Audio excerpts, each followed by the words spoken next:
Hello Capricorn, welcome to the Plaid Sheep Oracle.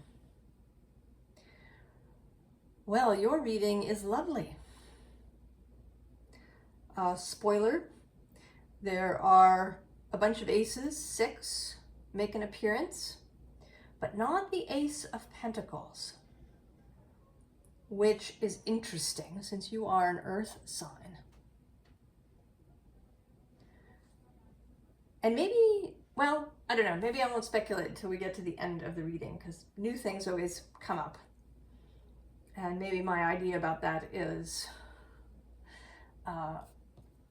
not right, but we'll see. So the first card out is this Healing the Heart card. And the bottom, or rather I should say the top of the deck, is Wish Upon a Star. And right, we note this, right, the similarity of gesture, of crossing the hands over the heart. And then below the Wish Upon a Star is this Awakening Genius card. While at the bottom of the deck is Smoke and Mirrors. We have, in the past, Capricorn, talked about how your sign has, I think, over the centuries, become a little distorted. All the signs have become distorted. But yours in particular, and it may be Saturn's influence. Saturn is the guide for Capricorn. And lends this, what feels restrictive and confining and authoritative feeling to Capricorn. It is an earth sign and therefore is more on the feminine or yin end of the spectrum. It's a kind of a midnight sign in the northern hemisphere. It's the beginning of the winter solstice. Or is the winter solstice the beginning of winter?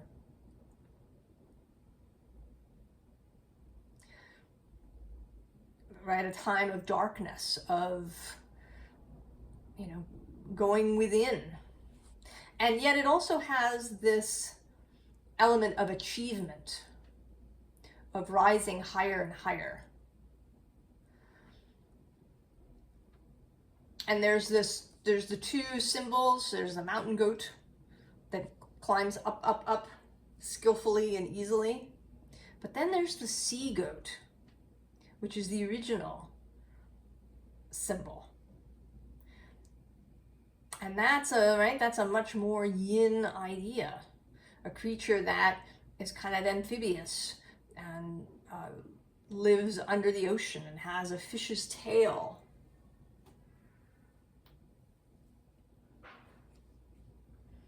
So there's something, I think there's something here about you healing that aspect of yourself. The more, the more gentle, the more yin, the more watery aspects of yourself. I think that Capricorn is distorted because Saturn is distorted. We see Saturn as a very restrictive energy. He was considered a malefic along with Mars. And these things really matter. How do we describe a thing? What are the words that we use for it?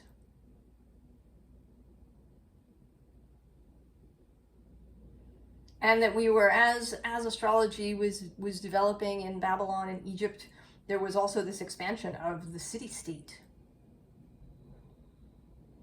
which included an expansion of laws and regulations and martial enforcement,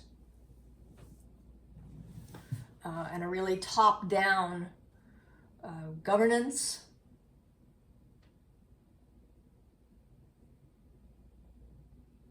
we are, I think now, perhaps maybe we have managed to reach, or we're close to reaching, a peak of that kind of thinking. And that maybe we can allow Saturn to change, or our interpretation of Saturn, and therefore how we observe him, the effects that we may observe. And we can start, just with our own selves. We don't have to change all of society.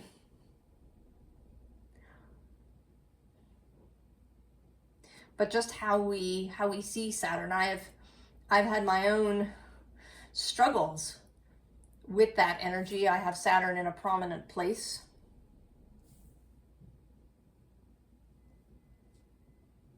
I have felt that restrictive energy through the whole kind of early part of my life. And I'm only now beginning to see Saturn and Pluto and Uranus, the other planets, in different ways, in different lights.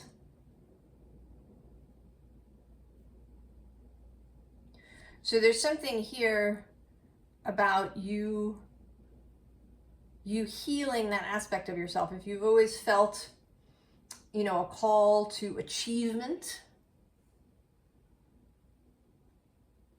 maybe that will soften. So it's not that you'll, suddenly turn around and decide you don't need to achieve anything. But the way that you approach it may soften. Because we begin here with the first ace, the ace of emotions, right? This breaking through the surface, coming up and taking a deep breath, maybe a deeper breath than you've ever taken. Really expanding yourself in ways that perhaps you've kept yourself restricted.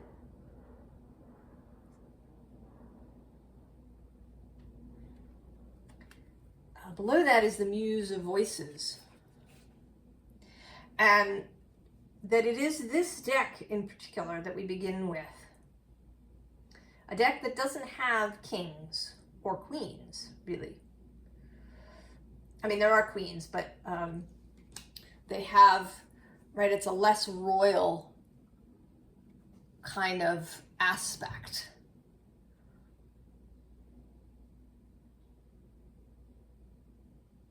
It's more, more earthy, more,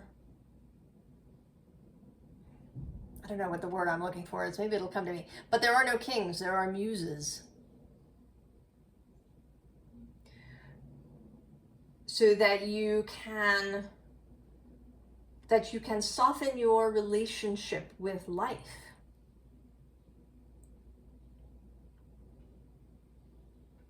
That you can begin to feel like you're receiving, right? That you have a muse. That your mind is open to inspiration that comes in a softer way, right? There's no swords, right? This is also voices rather than swords. And there's this very soft, pink color happening here. The bottom of the deck is the Ace of Voices, the second ace, the new idea, the new mental space.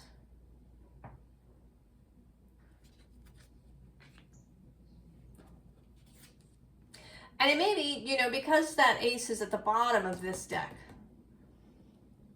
that this is something that's sort of come on you gradually, or it's been building and you haven't known it was there, and then suddenly it opens up for you. And it may be, we are about to have the first of 2 Capricorn full moons. So this is a significant month for Capricorn energy. There are 2 full moons, one on Friday in the evening, the first full moon at about 1 degree of Capricorn, And then a second one on July 21st at about 29 degrees of Capricorn. So there are, right, these two culminations in your sign with the Cancer new moon in between. All right, this opening up energy. And so we have the Page of Voices. Now you've seen it, right? You've seen it. You've put on the new glasses and you've seen it.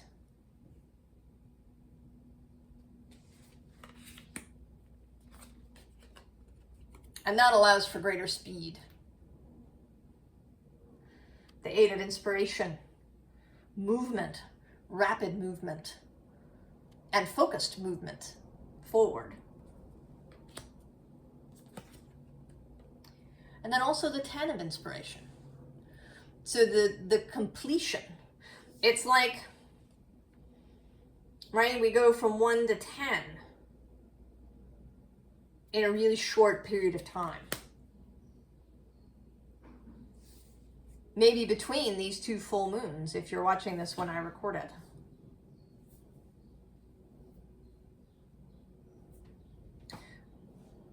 The beginning and the end.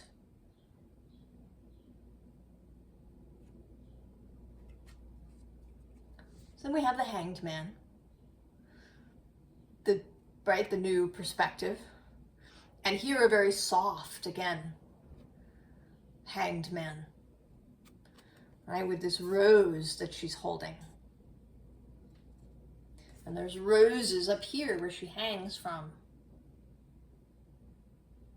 This doesn't feel onerous or like a really painful kind of sacrifice. You know, this feels almost, you know, sort of like a yoga pose that, you know, periodically you turn upside down. To get a different perspective.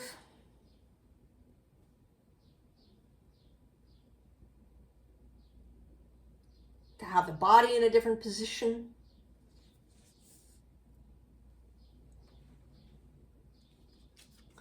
Below that is the Nine of Cups. Wish fulfillment. Emotional mastery.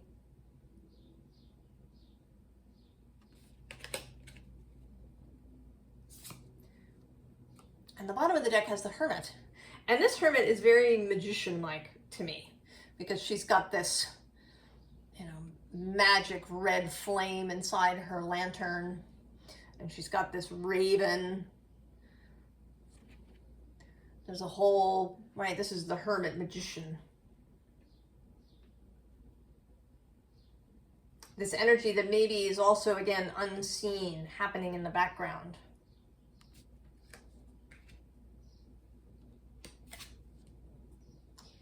Now this Angel of the Night is an extra card in this deck.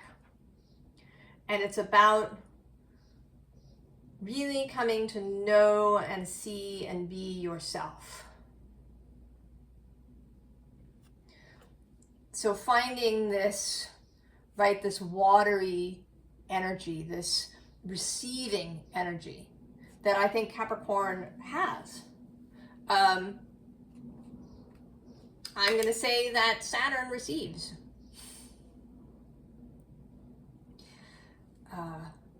He is a container. He is what makes the whole physical world possible. That's Saturnian physical energy. Everything, right, that is part of our physical world. So there is this ability for Saturn to receive.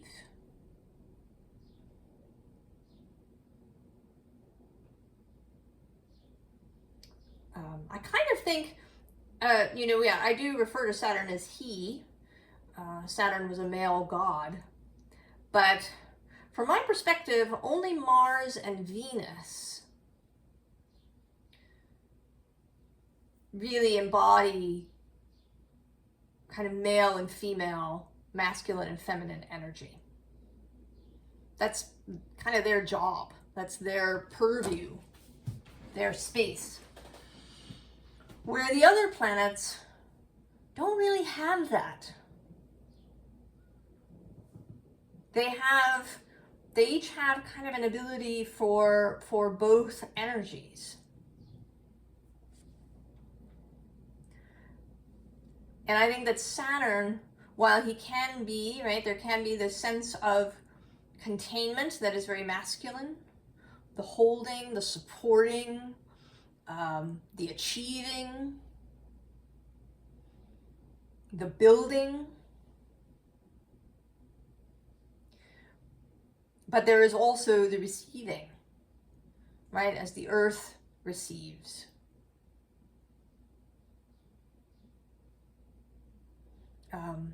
There's the kind of yin, dark, night energy of Saturn. And to allow this for yourself, to allow yourself to be softer, to really, feel into what is Capricorn for you. Whatever placement you have there, or maybe if you've just come here, what does the Capricorn energy mean to you? Then we have the Tower. So, right, this kind of thinking is a bit subversive.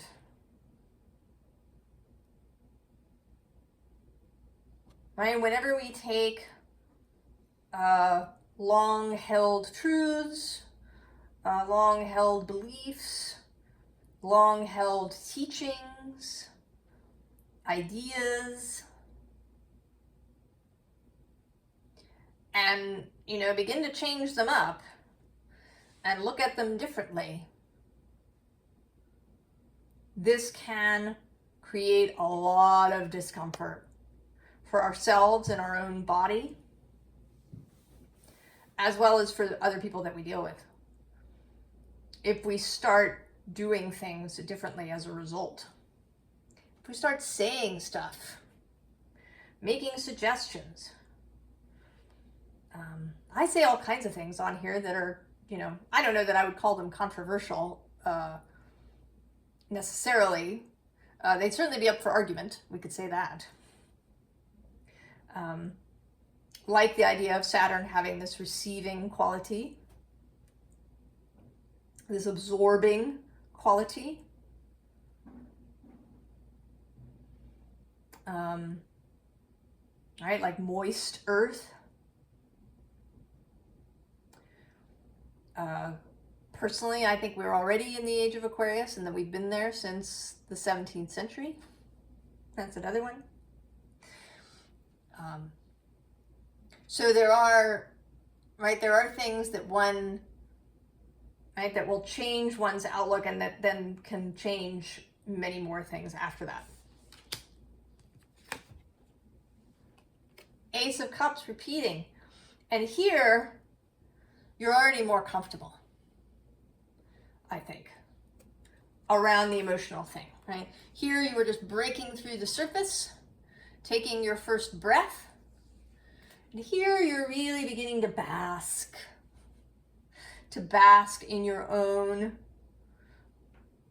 yin aspect, to bask in receiving.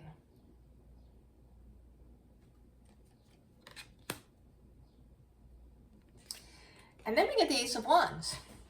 And now we have a different level of discomfort. So you're finding your way through this emotional space. And maybe this is private. The Ace of Cups is, I would say, the most private of the aces.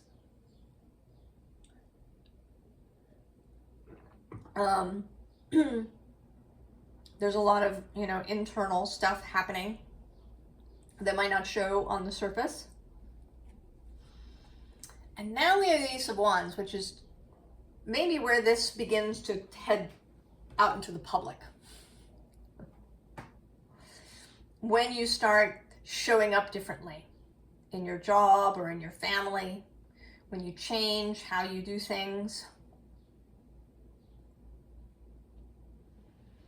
And it, you know, it could take you a bunch of tries, right? She looks like she's had it a little difficult, like maybe she's been, you know, pushing herself through some shrubbery or something. She's a little disheveled here. There's still this lock that maybe feels like it's still holding her fast. So the next part of the journey is to come out with this, to be more fiery, to be more public, to take it more into the outer world than just, you know, within your own heart and mind.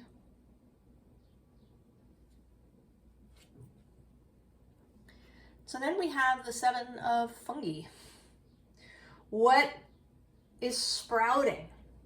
And actually, I should, before I do that, we have a different Ace of Combustion at the bottom of this deck. This is different as an Ace of Wands, an Ace of Fire. And I feel like all of these here, the underneath cards, are your own soul, your wider self, which at all times is fully connected to Source. And therefore, you know, is not going to struggle in the way that your human aspect, the human focused part of you, may struggle. So, right, there's this idea that the soul is really excited about here with the Ace of Voices. Then there's some magic going on with this Hermit. And then there's this lighting up with the Ace of Combustion. Though you may be kind of examining what it is that's cropping up as a result of this change. You look a little bit sort of unsure about what is cropping up. Is it what you want necessarily?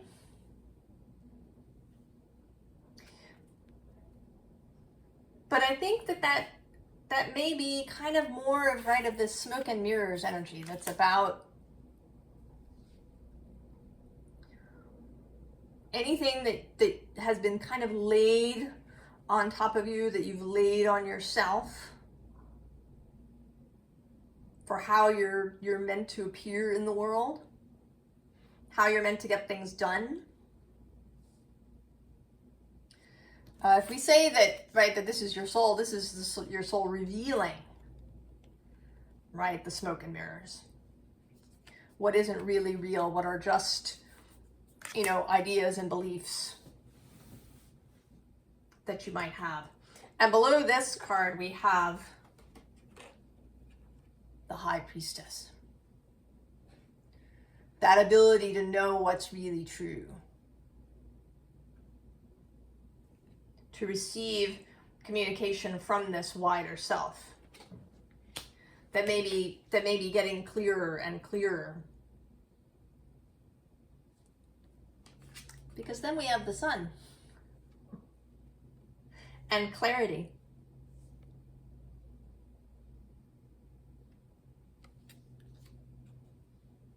And it's interesting because the next 2 cards are actually the Emperor and the Queen of Combustion, the Queen of Fire of Wands. And these 2 cards are traditionally associated with Aries. And the Sun is exalted in Aries, is an exalted guest there, also traditionally.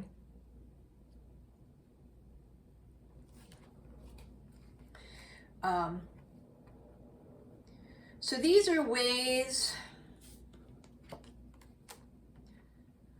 right? Ways of being, ways of Aries being, right? That we feel the sun shines easily in the Aries space. That there's nothing to hinder the sun from shining there.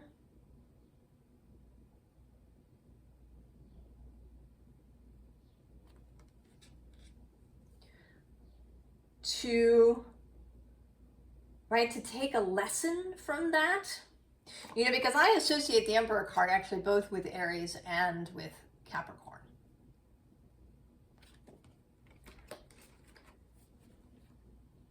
So maybe it's right about adding this, right? Adding the Queen of Combustion.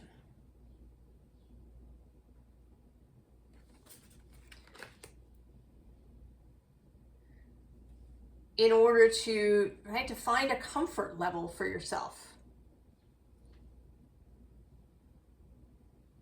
with this new, right, this new, softer, more heart-centered approach to life, where you might be able to receive more easily. We don't actually have, for example, the Queen of Cups, the Queen of Pentacles do not appear here. Although the Queen of Pentacles is actually your card.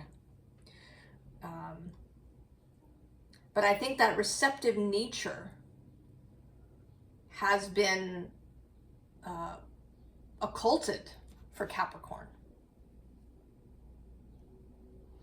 And I remember when I learned the traditional correspondences, the Western esoteric correspondences, the Queen of Pentacles seemed, right, I wanted to put the King of Pentacles with Capricorn. But I can see that, right, that is the distortion. Both of the King energy, actually, but also of what Capricorn is about. The Capricorn is necessarily this more masculine, achieving, go, go, go kind of energy. But that it does have this Queen aspect. And it may be that if you think of yourself, not perhaps as the Queen of Pentacles, maybe that's going too far, but as the Queen of Wands, who is very dynamic, but also a queen. And then we have the Five of Aether. The ability to hold different truths, right? The ability to have new ideas, the ability to, you know, kind of live in this mental space that isn't really delineated or restricted or, you know, with strict categories and pigeonholes and things.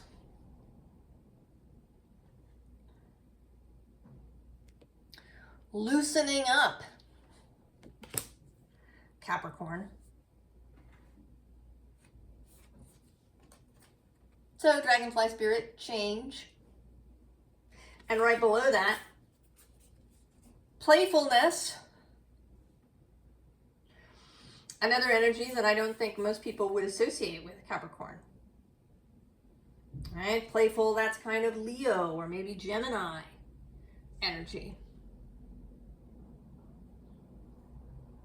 So finding, right, finding your playfulness. And here, have the Bluebird of Happiness on the bottom. Your wider self, so happy that you're now really in this process.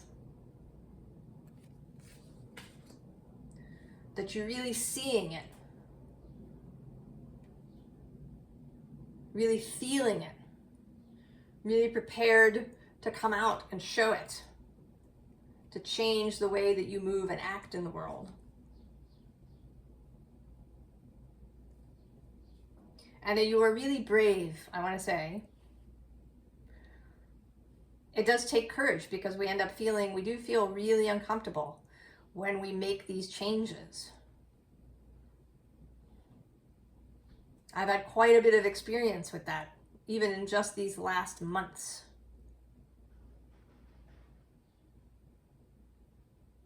I have been challenged and found myself sliding back and then moving forward. And each time I go forward a little bit further.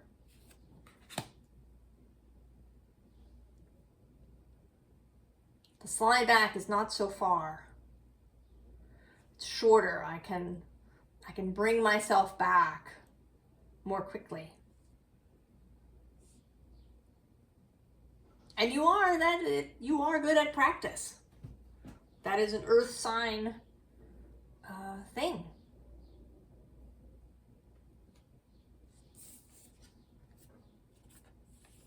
So we have this reflecting pool. Seeing, right? Seeing without the smoke and mirrors.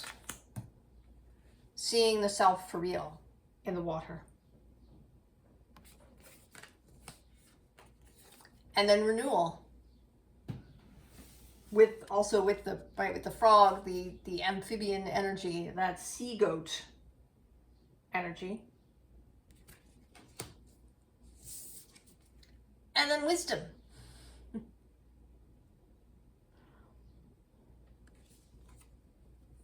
Here in your red dress. The red outfit here on the channel is being in a heart-centered place. Moving from heart and from passion. Moving from softness.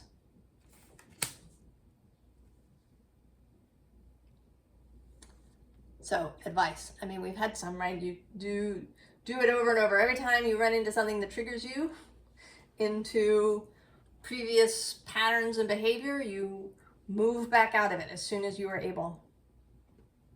And you do it over and over again until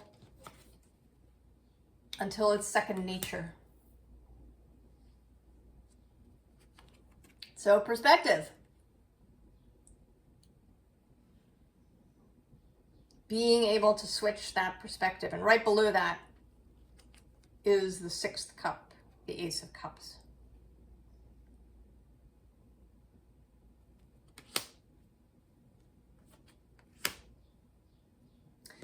And then, bottom of the deck, receiving. Now this says generosity, but really, in this reading, receiving.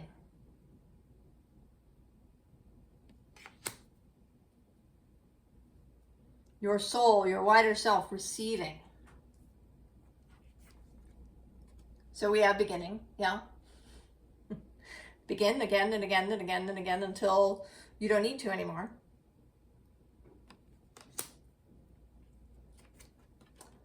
The Queen of Wands repeating with vibrancy. And again, this receiving posture, heart open, arms spread. Not pushing things away. You know, not saying, I have to do it myself.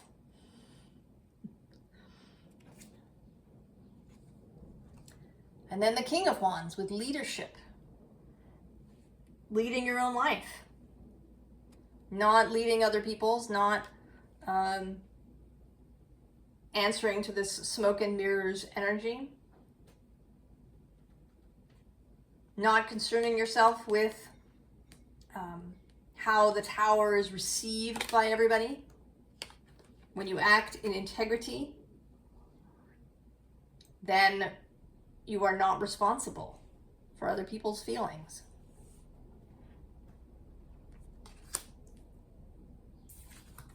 And the Queen of Swords.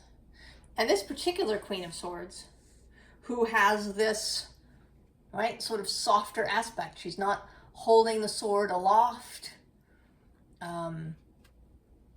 You know, she has this red hair and this flower tattoo going on. There's a fluidity to her. You know, and she is associated with Libra. And Libra is about the heart, about relationship with other.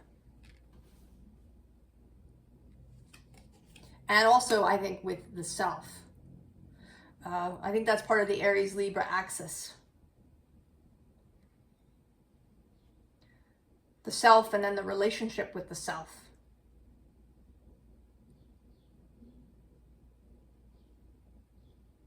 So you are making some real progress, right? You are, and maybe, you know, maybe there's some wish that is, you know, so important that that it has made this possible, that it's given you the motivation to keep up this practice, right? To awaken the genius.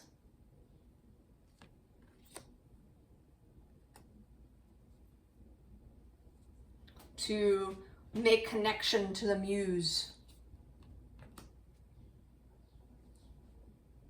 To allow all of this loveliness that your soul has been accumulating, collecting, creating.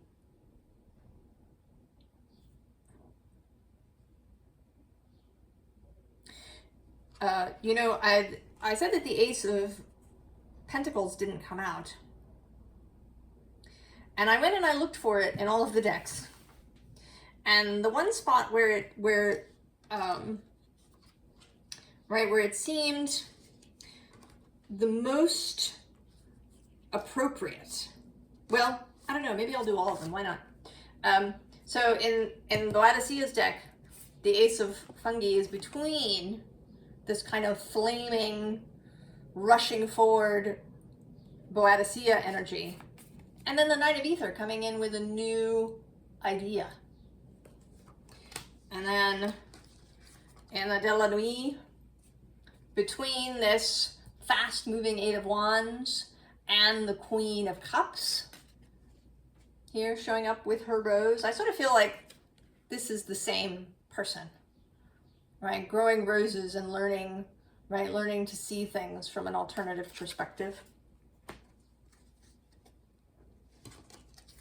And then in the Muse Tarot, the Ace of Materials is between the Star and this Four of Inspiration. Receiving. Receiving. And then in this deck, where it really felt like the message, the Ace of Pentacles, which is wealth in this deck, is between the Ace of Wands and the High Priestess. So it's this connection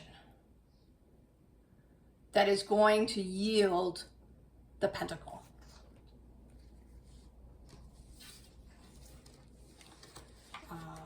This openness, this ability to, you know, run with the Ace of Wands, to be dynamic, but right, to be soft at the same time. Yes, and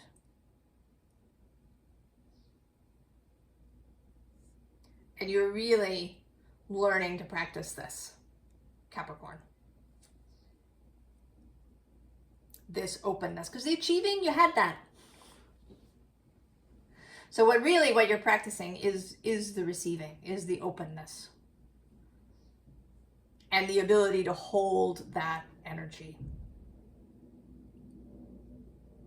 to hold the idea of receiving something without struggle, without, you know, a lot of effort